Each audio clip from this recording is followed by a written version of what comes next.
साथियों, साल 2014 से पहले करीब करीब हर सामान पर उस समय की जो सरकार थी,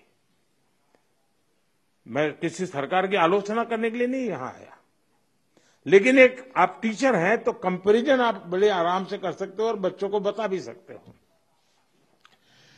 उस समय इतनी बड़ी मात्रा में टैक्स लिया जाता था पुरानी सरकार में।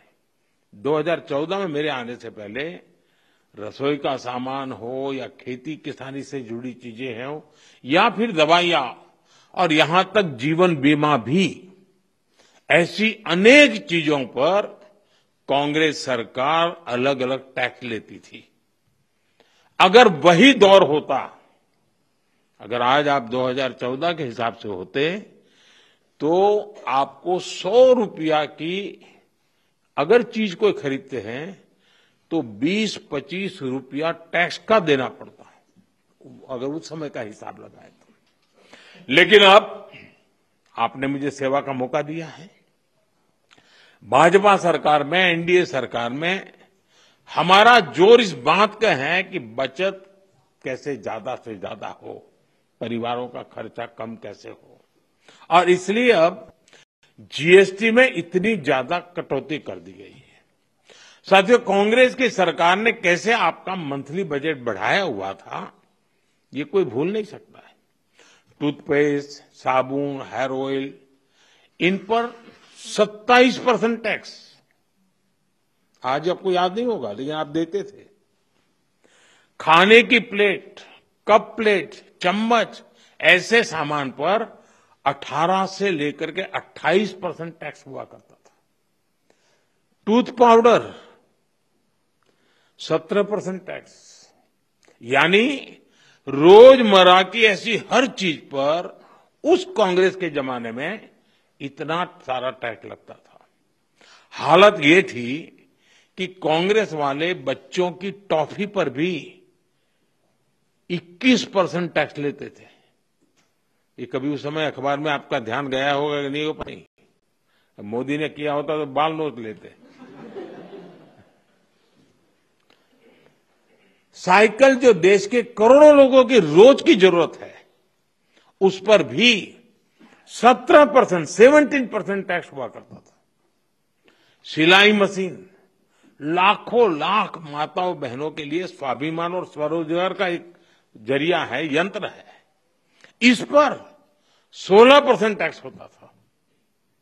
मिडिल क्लास के लिए घूमना फिरना तक कांग्रेस ने बहुत मुश्किल कर दिया था। कांग्रेस राज में होटल के कमरे की बुकिंग पर 14 टैक्स और उसके ऊपर कई राज्यों में लग्जरी टैक्स लगता था, वो अलग। अब ऐसे हर सामान और सर्विस पर सिर्फ और सिर्फ 5% टैक्स लगा करेगा। अब आपको ध्यान में आता है कि 5% में क्या बनना, कोई तो लिखेगा ओह अभी भी मोदी 5% लेता है। होटलों में 7,500 रुपया के कमरों में भी 5% ही टैक्स लगने वाला है। ये काम किया है आपने, काम करने वाली सरकार चुनी, वैसी भाजपा एनडीए सरकार ने किया है। साथियों, पहले अक्सर ये शिकायत रहती थी कि भारत में इलाज बहुत महंगा था। छोटे छोटे टेस्ट तक गरीब और मिडिल क्लास की पहुंच से बाहर होता था। कारण ये था कि कांग्रेस सरकार डायग्नोस्टिक किट जो पर होती है उस पर 16% टैक्स लेती थी। हमारी सरकार ने ऐसे हर सामान पर टैक्स को सिर्फ 5% कर दिया है। साथियों, कांग्रेस के राज में घर बनाना बहुत ही महंगा काम था। क्यों? क्योंकि सीमेंट पर कांग्रेस सरकार 29% टैक्स वसूलती थी। जैसे तैसे घर बना भी लिया तो एसी और टीवी या पंखा कुछ भी लाना है वो भी महंगा हो जाता था, क्योंकि कांग्रेस सरकार ऐसे सामानों पर 31% टैक्स वसूलती थी, 31%। अब हमारी सरकार ने ऐसे हर सामान पर टैक्स को 18% कर दिया, करीब करीब आधा कर दिया है। साथियों, कांग्रेस राज में किसान भी बहुत दुखी थे। 2014 से पहले किसान की खेती लागत अधिक थी और लाभ बहुत कम था। कारण ये था कि खेती किसानी के सामान पर भी कांग्रेस सरकार बहुत अधिक टैक्स वसूलती थी। ट्रैक्टर हो या सिंचाई के उपकरण हो, हाथ के औजार हो, पंपिंग सेट्स हो, ऐसे उपकरणों पर 12 से 14% तक टैक्स लिया जाता था। अब ऐसे अनेक सामानों पर जीएसटी 0 या 5% कर दिया गया है। साथियों, विकसित भारत का एक और स्तंभ है हमारी युवा शक्ति। हमारे नौजवानों को ज्यादा रोजगार मिले, जो छोटे मोटे बिजनेस में हैं उनको आसानी हो, ये भी सुनिश्चित किया गया है। हमारे जो ऐसे सेक्टर हैं जिसमें सबसे ज्यादा लेबर लगती है, उनको जीएसटी की कम दरों से बहुत बड़ा सहारा मिलने वाला है। टेक्सटाइल हो, हैंडीक्राफ्ट हो, लेदर हो, इसमें काम करने वाले साथी, इस बिजनेस से जुड़े साथियों को बड़ी मदद मिली है। इसके साथ साथ कपड़ों और जूतों की कीमतों में भी बहुत कमी आने वाली है।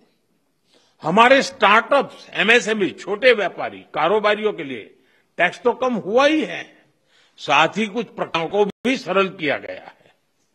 इससे उनकी सहूलियत और बढ़ेगी। साथियों, नौजवानों को एक और फायदा फिटनेस के सेक्टर में भी होने वाला है। जिम, सैलून, योगा जैसी सर्विसेज पर टैक्स कम किया गया है। यानी हमारा नौजवान फिट भी होगा और हिट भी होगा। और मैं आपको याद दिला दूं, सरकार आपकी फिटनेस के लिए इतना कुछ कर रही है, तो एक बात मैं बार बार कहता हूं, आप तो ऐसे लोग हैं डेली 200 लोगों से बात करते हैं आप लोग। आप लोगों को मेरी बात जरूर बताइए कि मोटापा हमारे देश के लिए बहुत चिंता का विषय है।